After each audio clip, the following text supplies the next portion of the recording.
Hola, bienvenidos a El Rayón, un podcast sobre arte contemporáneo donde hablamos con sus protagonistas para comprender nuestro tiempo. Yo soy Ana Luisa González. Hoy vamos a hablar con Carolina Charri Quintero, escritora, artista visual y cineasta de Cali, Colombia. Su trabajo transita entre los lenguajes fílmicos, musicales y literarios. Ha publicado varios libros como 231 y el más reciente es Mamut. Sus películas se han exhibido en Brasil, Estados Unidos, Alemania, Escocia, entre otros. En este episodio vamos a conversar sobre los juegos alrededor de la palabra y la imagen, sobre los límites entre lo humano y lo animal, las transformaciones del cuerpo y los elementos sonoros en su trabajo. Y hoy quiero darle la bienvenida a Carolina al Rayón. Bienvenida, Carolina, ¿cómo estás? Hola, Ana Luisa, muy bien, muchas gracias, muy contenta de estar aquí. Me alegra que estés hoy acá. Bueno, tú eres cineasta, artista, escritora y tanto la imagen en movimiento como la poesía ha estado muy presente en tu trabajo. Yo quiero que me cuentes un poco más cuáles han sido tus búsquedas tanto con el video como con la palabra o la poesía. Bueno, sí, mi trabajo, digamos que toma varias formas y creo que en todas, o sea, es algo que toma como que se vale de varios lenguajes, diría yo, pero está siempre en busca de la poesía, de lo poético, en un sentido muy amplio. Es decir, si pensamos en la poesía no como original, no como perteneciente al mundo de lo verbal, sino más bien como una experiencia de la vida, como una manera de experimentar el mundo. Entonces yo siento que en mi trabajo pues siempre busco habitar la poesía, bien sea desde lo verbal, que en realidad está intentando como asir o agarrar algo que es no verbal, o desde la imagen y lo audiovisual. Entonces en ambos casos es una búsqueda poética, ¿no? Sino que en un momento de la vida, pues primero sí estuvo la palabra, digamos, muy joven, como que empecé a leer poesía y antes de eso yo siento que uno tiene ya experiencias poéticas. Y luego, en un momento muy específico de mi vida, sí conocí el video y entonces de ahí dije, esto es otro lugar, este puede ser otro lugar de la poesía. Entonces como que se abrieron los caminos. Qué bueno, eso de habitar la poesía y de abrir otro lugar en el video también como una forma de poesía. En ese sentido, quería preguntarte cómo son los diálogos que has entablado entonces entre la poesía, digamos, escrita y la poesía visual en tu trabajo. Yo siento que en todo lenguaje poético, sea en un ámbito o en otro, pasan cosas relativamente parecidas. Es decir, por ejemplo, en un lenguaje poético hay cierta ambigüedad y cierta polisemia y cierta plasticidad del lenguaje, como que el lenguaje verbal o audiovisual en ese momento se vuelve maleable, se estira, se contrae, se vuelve como un universo de experimentación. Entonces yo he encontrado como en estos dos, no sé ni siquiera cómo llamarlos, yo diría que lenguajes sí son unos ámbitos, unos mundos, unos modos de hacer. He encontrado en ambos esa posibilidad. Entonces yo estaba pensando, por ejemplo, en un verso que leí hace mucho tiempo cuando estaba adolescente o incluso antes. Yo leía mucho a Octavio Paz. Siento que a través de un libro que me había regalado mi papá que se llamaba La Palabra, o tenía como la palabra grandísima, era un libro gordo, blanco, y yo lo abría en cualquier parte y como que se abría un mundo. Entonces había un poema que se llamaba Niño y Trompo, ese era el título, y el poema tenía un solo verso que decía: cada vez que lo lanza cae justo en el centro del mundo. Y ese es un verso pues que no sé, que recuerdo por más de 20 años, porque no soy mucho como de memorizar poesía, pero yo siento que allí en ese verso pues se abría para mí, yo encontré allí como esa posibilidad de la ambigüedad, ¿no? Como, bueno, primero como así que en el título ya está contenido, digamos, los personajes, por así decirlo, de este poema, y como así que cada vez que el niño lanza el trompo cae justo en el centro del mundo. Entonces hay muchas cosas allí, ¿no? Como, ¿cuál es ese centro del mundo? ¿Dónde queda? ¿El centro del mundo de quién? ¿El mío? el de cada quien que lo lee, qué significa que algo caiga en el centro del mundo. Entonces, entonces claro, allí uno descubría pues la metáfora, ¿no? Como que ese centro del mundo es metafórico y es polisémico porque ¿qué quiere decir el centro del mundo? Puedo decir, pues es mi corazón, o es el centro de mi vida, o es el centro de mi dolor, o es el centro del dolor de los seres humanos, y por qué cada vez que lo lanza cae justo allí. Eso que tiene que ver como con la infancia y con el juego, ¿no? Como hace el niño para, como un arquero, por así decirlo, apuntar o para dar en el blanco, que es el centro del mundo. Entonces, por ejemplo, quería como dar un ejemplo, ¿no? Como de cómo cuando el lenguaje entra en el mundo poético, se abre también como una profundidad. Y cuando yo encontré eso, se me hizo muy parecido a como yo sentía la vida. Esos elementos poéticos están en ambos lenguajes. Entonces luego encontré eso, pero en la imagen movimiento, cuando alguien me presentó pues el trabajo de Bill Viola. ¿Cómo fue la llegada a este universo, digamos, de la imagen en movimiento y qué te hizo volcarte hacia allá y empezar a unir estos dos mundos, como el poético que estaba pues tan presente, no solamente pues en la poesía, pero también en lo visual? Pues fue un momento muy específico porque no soy, o en el caso particular, yo no crecí con cámaras, entonces no tenía familiaridad como con esto, ¿no? Con las cámaras, mientras que sí crecí escribiendo y cantando, ¿no? Y como con la música muy cerca y con la escritura y la lectura muy cerca. Entonces, un momento estudiando artes visuales, pues yo estudié filosofía y artes visuales paralelamente, lo que en ese momento pues era una locura. Pero bueno, en una de esas clases me mostraron unos trabajos de Viviola y yo dije, no, pues sentí que se abría un mundo, así como se abrían mundos en esas páginas de Octavio Paz, porque en ese momento dije, wow, estos elementos audiovisuales son literalmente plásticos, es decir, el tiempo puede extenderse, por ejemplo, puede estirarse de unas maneras que yo no conocía, porque yo estaba familiarizada, por supuesto, con el cine que uno ve en los teatros, etcétera, la televisión, todo esto, que sigue unas convenciones, pero de repente ver, por ejemplo, un plano que no corta y que el tiempo se va desenvolviendo solito y que la cámara está fija y que hay una magia en ese tiempo que se desenvuelve, eso fue, digamos, como una revelación. Y revelación es como una buena palabra porque es muy, muy del mundo de Viola, como este mundo espiritual.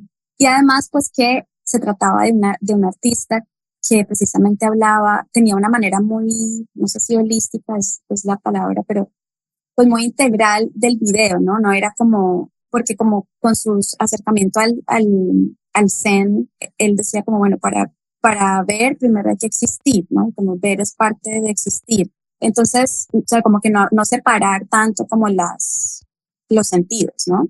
Entonces, bueno, por ejemplo, recuerdo una pieza de él que se llama Silent Mountain, Montaña Silenciosa, que es un título metafórico cuando uno ve que la imagen es un hombre que está en una emoción muy intensa, como gritando del dolor o la rabia, uno no sabe bien, y el formato es vertical, entonces parece como un retrato, pero está filmado a tantos cuadros por segundo, miles, no sé exactamente, luego uno podría calcular que eran como por unos 5.000 o 10.000 cuadros por segundo, y entonces toda fibra de su cabello se ve, todo movimiento, de repente ese material con el que él trabaja, el tiempo, se volvía absolutamente plástico, y entonces eso lo hacía que uno entrara en un habitar poético.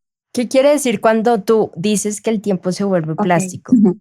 Que uno lo puede manipular. Sí, que que se vuelve una materia, ¿no? Entonces uno puede manipularlo y jugar con él, ¿no? Es como manipular, no en el sentido, pues, como, no sé, como más negativo, por así decirlo, sino como el juego, como que cuando uno está niño, uno manipula y como que pone unas cosas aquí, otras allá.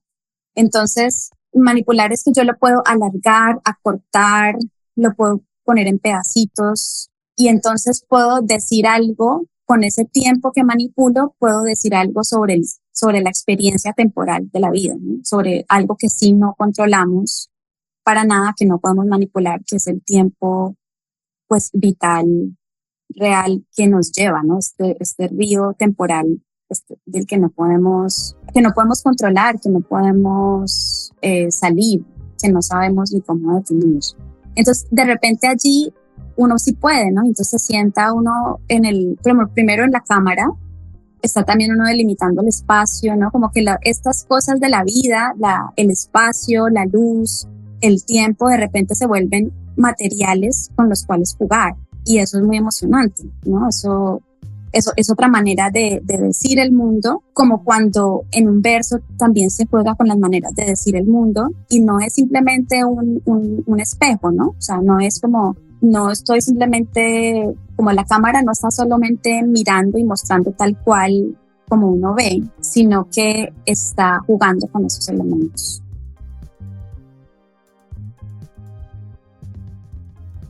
Tú hace poco sacaste un libro este año que se llama Mamut, publicado por Sixempre Editores, y yo quiero que nos adentremos allí, cómo y por qué nace este libro.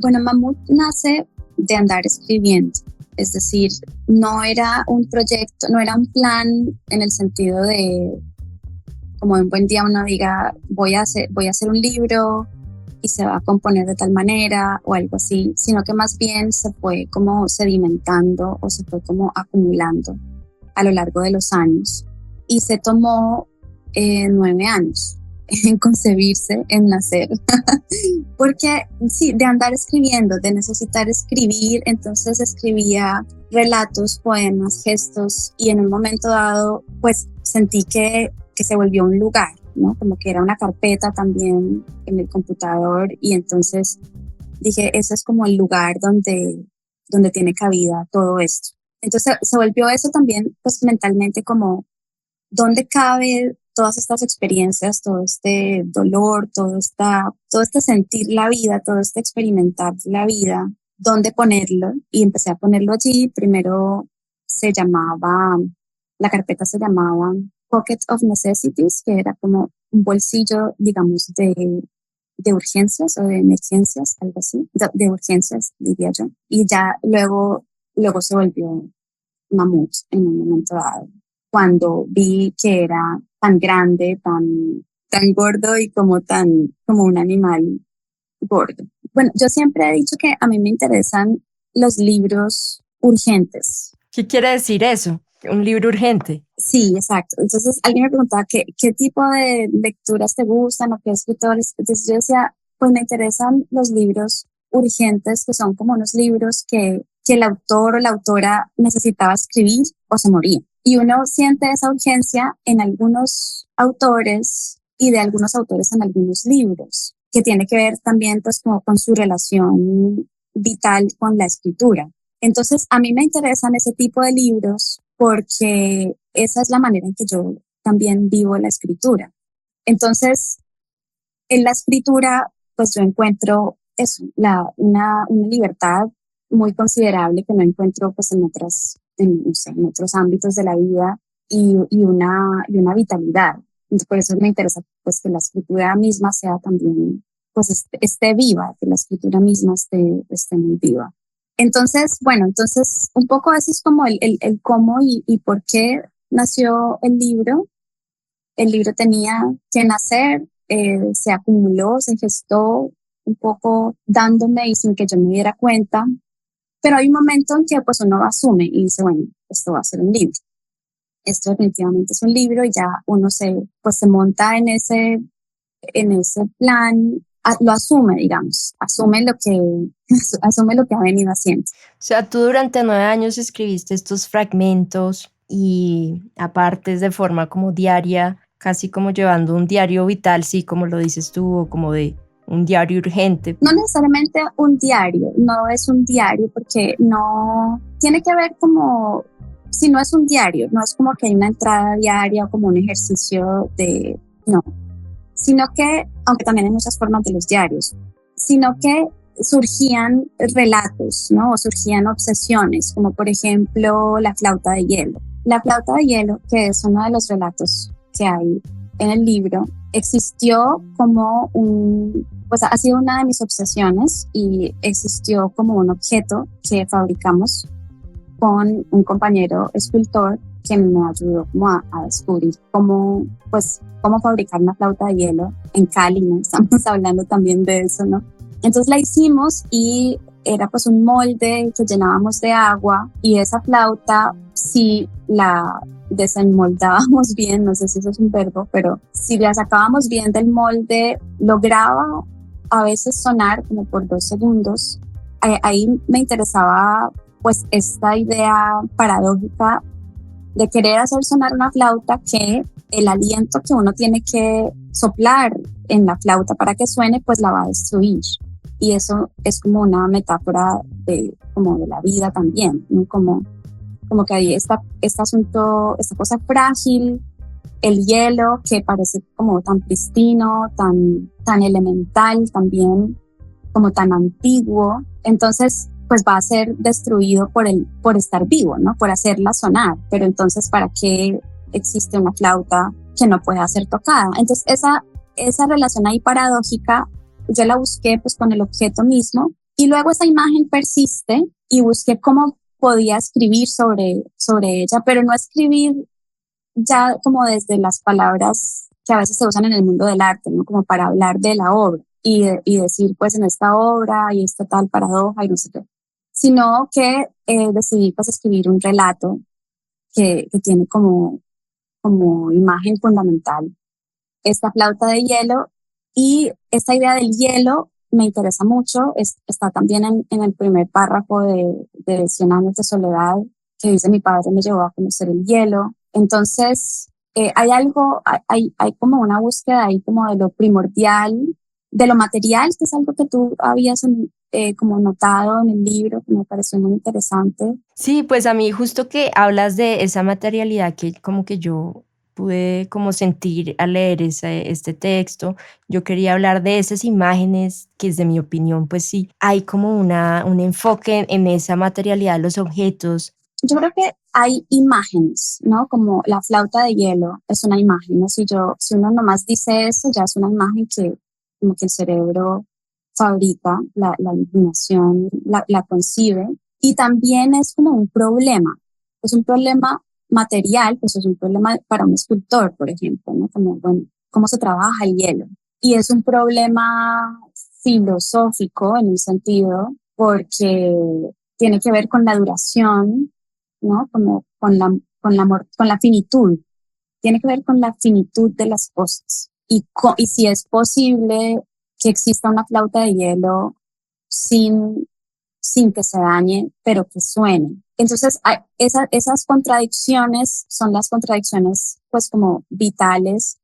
Entonces, lo que quiero decir es que yo creo que se me aparecen imágenes que a la vez son como problemas, ciertos como problemas filosóficos, y entonces eso transita, ¿no? Eso puede tomar la forma de un video, puede tomar diferentes formas, pero es como un mismo asunto que está transitando diferentes medios. Y bueno, y esto tiene que ver con que me interesa mucho, pues, el pensamiento. Es decir, no considero que el pensamiento solamente tenga la forma argumentativa, ¿no? De la filosofía, por ejemplo, o de la teoría, y que solo allí estamos, pues, como propiamente pensando, sino que, pues, precisamente el arte y la literatura y lo audiovisual también están planteando preguntas filosóficas, pero de otra manera.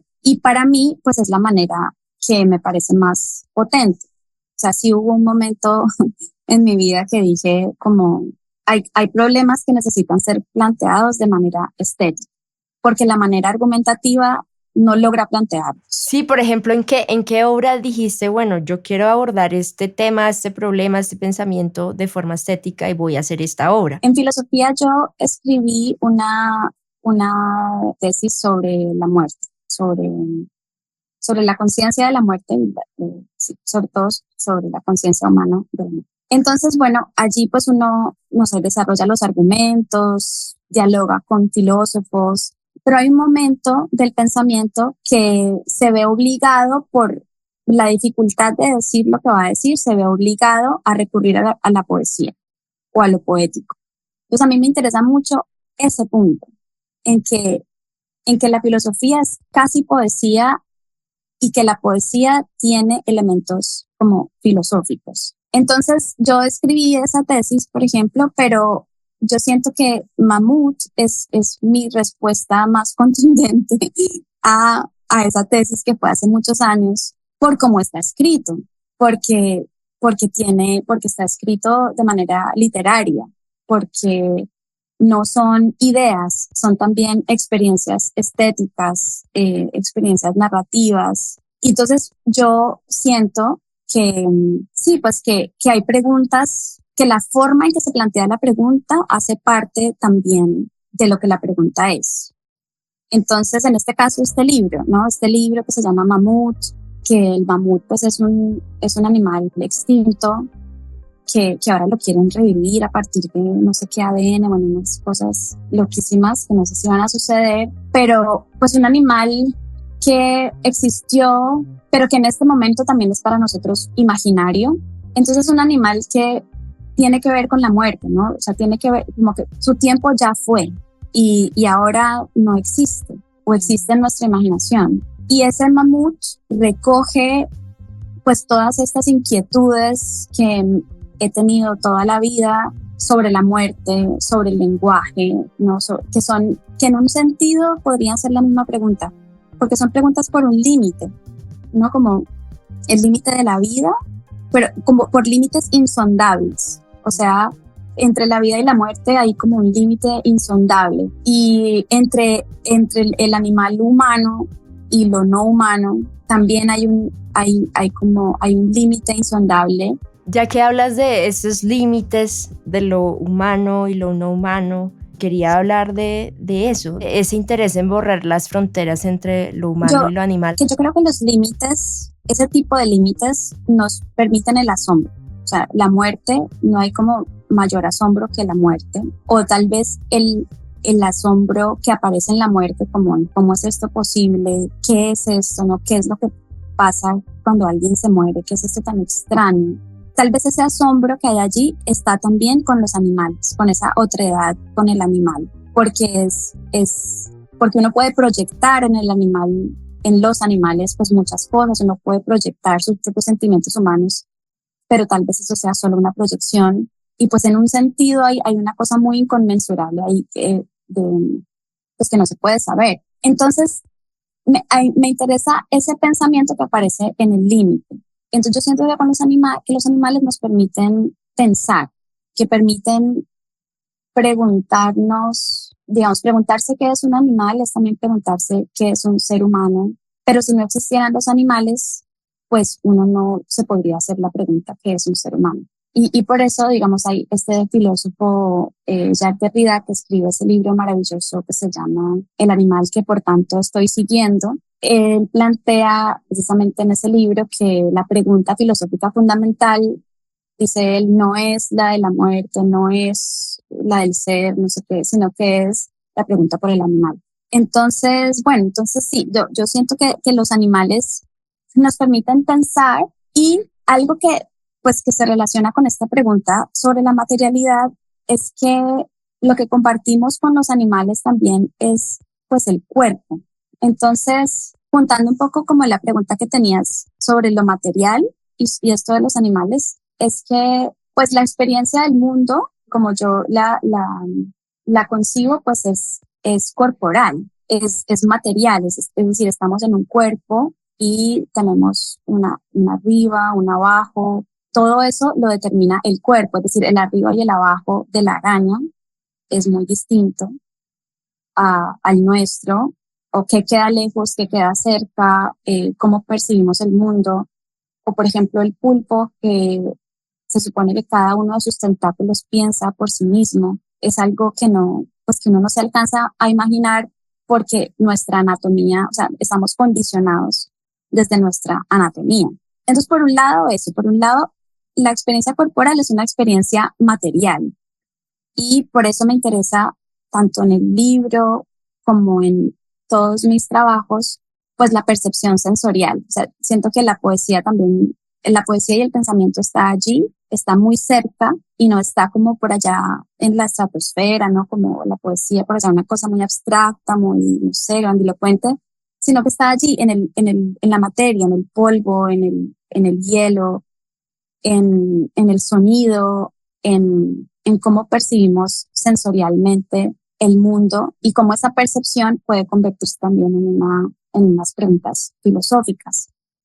Entonces, hay en el libro como algunos momentos en que aparecen animales, a veces como una metáfora, a veces como alegorías, y hay uno en el que pues la voz que está pensando, narrando allí, se pregunta pues cómo percibe una araña. Precisamente me interesaba como escribir un libro que pueda ser a la vez abstracto y concreto, ¿no? No así como estoy hablando, sino que el libro pues es material, el lenguaje está allí, bueno, veamos un pedacito. Este es un fragmento que hace parte de un texto que se llama Corocora, es decir, de un texto que en el libro se llama Corocora. Yo no tengo la culpa de no existir como araña, ni la araña de existir como sí misma y no poder resistir al agua. Y yo que sabré de tu ser araña, aunque admire tus fabricaciones. No se ha querido salir de la ducha. Araña, ¿qué sientes cuando respiras? ¿Percibes sonidos para mí inaudibles? ¿Vives en un estado sonoro que da la finura de tu hilo? Pero es que la mayoría de los animales en este mundo son invertebrados, y yo aquí, con mis huesos que me sostienen para imaginarlos. No hay clasificación que valga. Bípedos ensimismados somos. A mí me vibran los pies. Este pasaje un poco venía a la luz de esta intención de hablar sobre los límites entre lo humano y lo no humano y lo animal. Podemos hablar un poquito de esa mirada que tú tienes alrededor de lo animal. Pues precisamente ese fragmento es un poco como preguntándose, bueno, y uno no controla cómo viene a existir a este mundo, ¿no? Por eso dice, yo no tengo la culpa de no existir como araña, ni la araña de existir como sí misma, y pues cómo existir como una cosa o como otra determina pues todo, nuestra percepción del mundo. Entonces esa voz como que se pregunta por la araña, pero a la vez sabe como lo inalcanzable que es para ella imaginarse siquiera cómo será eso de escuchar con las patas, por ejemplo, o de tener 4 ojos. Entonces es un ejercicio que necesariamente deviene poético y que ahí me interesa jugar con el lenguaje también, aunque sea para que nos hagamos la pregunta, ¿no? Por la araña o por cualquier otro ser. Bueno, hay otro tema que es muy interesante en este libro, que es el tema del canto, lo sonoro. Tú has trabajado muy de la mano con músicos y también el tema del video, obviamente, pero hablemos de eso, de los elementos como la voz, el sonido que atraviesan en este libro, que los atraviesa este libro y qué importancia tienen para ti todos estos elementos sonoros. Pues por una parte, pienso en el libro como un canto extendido, en el sentido también como del canto como la forma original de la poesía, y también en el sentido de cantar a algo, ¿no? Como de hacer homenaje a, de hacer odas a. Y el asunto del canto y el sonido, el canto pone a prueba la materialidad y el cuerpo. Entonces, mi experiencia con esto, ¿no? Con el cantar, que básicamente uno ser instrumento, ¿no? Sonar, me ha parecido una experiencia muchas cosas, muy confrontadora, también es como una meditación, cantar, también es una manera de sentir el cuerpo, de ser cuerpo, y es como nuestro otro sonido, ¿no? Tenemos esta que es la palabra, la voz, sea, la palabra hablada, o sea, la palabra inteligible, ¿no? Como que cuando hablamos somos eso que, esa definición aristotélica de los animales que hablan, de los animales que tienen logos, discurso, pero y cuando cantamos, que como que somos, ¿no? Y cantar, pues no es, es ser un instrumento y no solamente tocar un instrumento. Entonces me ha interesado mucho esto de sonar como una manera de existir, ¿no? Como ser sonido. Y eso también, por ejemplo, lo compartimos con los animales no humanos. La manera en que, por ejemplo, se ubican los animales marinos es fundamental. Lo sonoro allí es fundamental. También en el libro me interesa como explorar las preguntas. ¿Qué significa que la vida de uno esté marcada por el ritmo? ¿Qué significa existir rítmica y musicalmente? ¿Qué significa comprender el mundo de manera rítmica? Estas son preguntas que me interesan. Que suenan muy extrañas.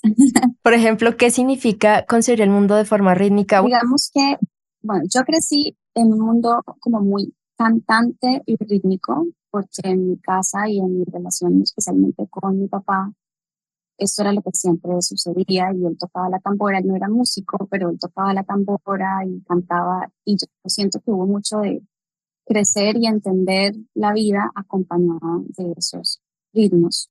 Pero además, pues el pulso que uno tiene del corazón es precisamente, es un ritmo. Se habla también de arritmias, ¿no? Que tiene una arritmia en el corazón.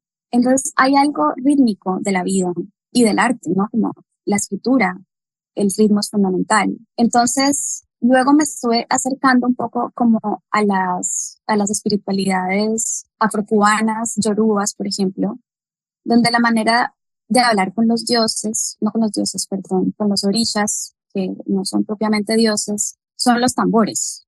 Y entonces es una manera de llamarlos y de, o sea, la comunicación con la divinidad es a través del ritmo. Entonces y los tambores hablan. Entonces, este es un tema que a mí me ha interesado y que también he querido explorar en otros videos y que lo he hecho un poco más tímidamente, pero es un tema que me interesa muchísimo, que es como así, digamos, como así que el ritmo, como así que los golpes de tambor, ciertos ritmos específicos son la manera de hablar con la divinidad. Y también, pues que hay un orisha específico que vive dentro del tambor.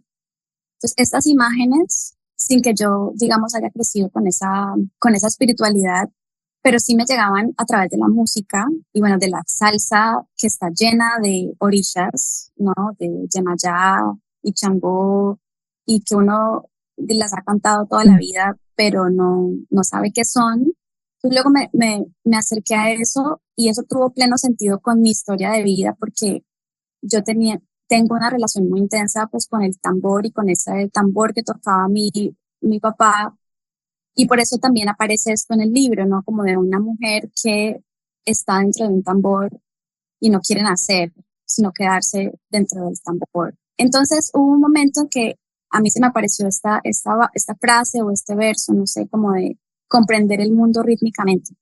Como que si no hay ritmo, no lo entiendo, algo así, que es una manera como extrema de decir la vida tiene que ser como bailante, que era algo que también decía Nietzsche, ¿no? Como que no creo en un Dios que no baile. Entonces, y de esta intensa relación con lo musical, pero no solamente con lo musical, digamos, lírico o cantable o algo así, sino con lo percutivo, ¿no? Con los tambores, con lo que hace como vibrar la tierra, lo telúrico. Y esto tiene que ver pues como con esta percusión viene siempre de toda la herencia afroamericana, o sea, afrocolombiana, del norte de Colombia, del Pacífico, y eso me constituye, ¿no? Eso hace parte de mí, es decir, esa influencia hace parte de la manera en que como que comprendo el mundo estéticamente.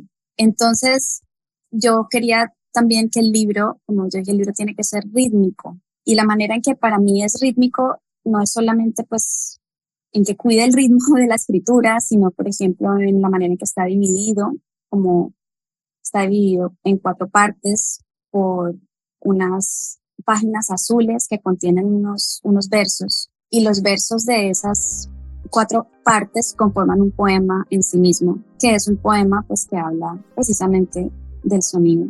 Solamente quiero leer esas 4 partes juntas para poder escuchar el poema que conforma. Del sol me llega el sonido, soy la canción que me canta. Sonora es la materia de la que estoy hecho, moriré en voz alta. Pues esa es una de las cuestiones que hace parte del ritmo. También en el libro hay muchos asuntos visuales del ritmo, ¿no? Hay repetición. En eso quería preguntarte, ese juego con la página y las repeticiones, como que hay como sobreposición de palabras, como que uno dice, bueno, esto es un experimento, pero también es con eso, la repetición, sonidos que suenen varias veces la misma palabra. Hablemos de ese componente que es ahí donde se oye como algo más sonoro del texto. Pues por un lado está como esta especie de estructura general, como dividida en 4 partes, compuesta en 4 partes, diría yo. Y por otro lado están unas páginas que se meten allí intercaladas, que tienen una sola palabra, por ejemplo, chucuchún, ¿no? Como que ahí aparece no sé, un relato, un poema, y luego hay una página que solamente tiene una palabra, que es como si trajera otra voz, y de hecho ese chucuchún pues es el sonido que hace la gente cuando habla de chucuchún, chucuchún, chucuchún, que es una cosa como de imitar las maracas o de cantarle a los niños, ¿no? Como chucuchún, chucuchún, como de hacerles caballito. Entonces eso es un elemento, ¿no? O sea, bueno, y lo otro son ya unas partes donde hay un ritmo visual, ¿no? Donde la experiencia poética en el libro se vuelve o viene de una experiencia visual, entonces de palabras que se repiten como en la poesía concreta, y que entonces ahí aparece como que el libro, me interesa que haya como diferentes experiencias de lectura en el libro, que no sea solamente como, bueno, estoy leyendo una novela, o estoy leyendo un libro de cuentos, o estoy leyendo un libro de poemas,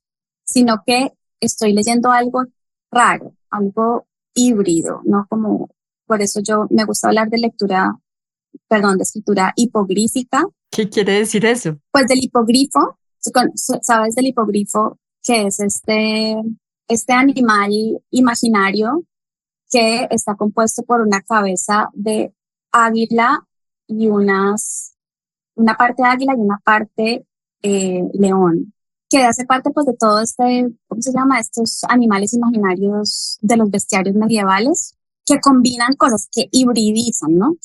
Entonces, bueno, hay lectura, entonces hay unas partes del libro que podrían leerse como ritmos, ¿no? Como que hay una repetición de una palabra, cambia, que podrían leerse casi que como partituras, y que la experiencia también es visual. Y a mí, pues me gusta mucho coquetear con la idea de que un libro pueda volverse, pues precisamente sonido, ¿no? Que pueda funcionar también como partitura y que pueda existir también, sí, que pueda existir también de manera sonora. Y esa es otra experiencia poética. Por ejemplo, este texto que se llama Soy la flor de la flor, de la flor, de la flor, de la flor, de la flor, de la flor, de la flor. Y que pues tiene que ver con esto de nacer y de que esa ascendencia pues va como casi infinitamente hacia atrás, ¿no? Como soy hija de, que era hija de, que era hija de, que era hija de, y que continúa. Y de repente la página materialmente, porque yo creo que ahí podemos hablar también es como de una materialidad del lenguaje, ¿no? Como materialmente la página está llena de estas letras, y es como una emoción del lenguaje que es también como por la visualidad del lenguaje, ¿no? Como por la palabra, por la forma de las letras, por cómo se ven las letras juntas o separadas.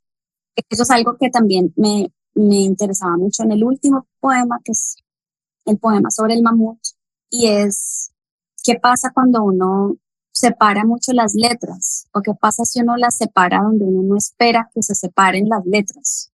¿Cómo uno lee eso? Por ejemplo, el asteroide no es de este mundo y cae sin aviso, en la página 249. Sin aviso, cae, ¿no? Sin aviso, es como que allí, en esa separación, se vuelve casi que una notación musical, como cuando uno lee corcheas y negras y esto, que afecta la lectura y que está jugando, ¿no? Que es como, ¿qué pasa si? ¿Qué pasa si dejo una sílaba por allá sola? Mo, ¿no? Que no significa nada. ¿En qué momento el lenguaje se vuelve como otra cosa y no solamente inteligibilidad, ¿no? No solamente como comunicación y que entiendo, sino que, bueno, la palabra mo, ¿qué es eso? ¿No? Que si yo digo mami, mami, mami, mami, mami, ¿no? Que como que hay explorar ese límite en que el lenguaje, perdón, el límite en el que el lenguaje pasa de lo entendible, lo inteligible, a lo que han llamado como glosolalia o como balbuceo. Para mí es un libro en el que yo, digamos, quería preguntarme qué puede el lenguaje, ¿no? ¿Qué se puede hacer con el lenguaje? Entonces quise jugar lo que más pude y hacer que pudiera convivir en un mismo sitio, ¿no? Dejar esa separación. No que como que es un libro, es un libro de poesía concreta y entonces eso es una cosa, como no obedecer los géneros, ¿no? Como que es un libro de poemas, es un libro de cuentos, o es un libro no sé qué, sino que todo ese juego con el lenguaje puede existir en una sola cosa. Carolina, ¿dónde podemos conseguir este libro Mamut que acaba de salir por Sixempre Editores? ¿Dónde lo podemos conseguir para las personas que nos están oyendo? Bueno, Sixemper tiene una página, Sixemper es una editorial caleña maravillosa que se ha pues como dispuesto y arriesgado con este libro. Entonces en la página de Sixemper Ediciones se puede conseguir, la página es sixemper.co y ahí buscan libros y buscan Mamut. Digamos, la frase por la que seguían la editorial es: hacemos libros en un mundo de tiranos, que es algo que me encanta. Entonces, bueno, por la página, y en Bogotá está en la librería Nada, en la librería Wolf. Esas son las dos que están, y en Casa Tomada. Por lo pronto, gracias Carolina por tu tiempo. No, muy chévere, muy chévere pues el espacio y tener lugares para hablar de esto pues extendidamente, casi no pasa. Gracias Carolina por hacer parte del Rayón Podcast. Gracias a todos a los que nos escuchan. Muchas gracias también a nuestros Patreons, Esteban Peña Parga, Gregorio Sánchez y María Paula Hoyos. Si quieren apoyarnos para mantener vivo este proyecto, pueden unirse en patreon.com/El Rayón Podcast. Muchas gracias a todos por escuchar. Esto es El Rayón Podcast, hablamos de arte contemporáneo con sus protagonistas para comprender nuestro tiempo. Creamos puentes entre los distintos creadores del campo artístico y el público en Colombia y en América Latina. Déjenos sus comentarios sobre este episodio. También nos pueden escribir a elrayonpodcast@gmail.com. Este capítulo fue producido por Ana Luisa González, la asistente editorial y diseñadora de las portadas es Isabel Turga. La grabación, edición y masterización es por Maravilla Media. La música y composición original fue producida por David González. Y quien les habla, Ana Luisa González.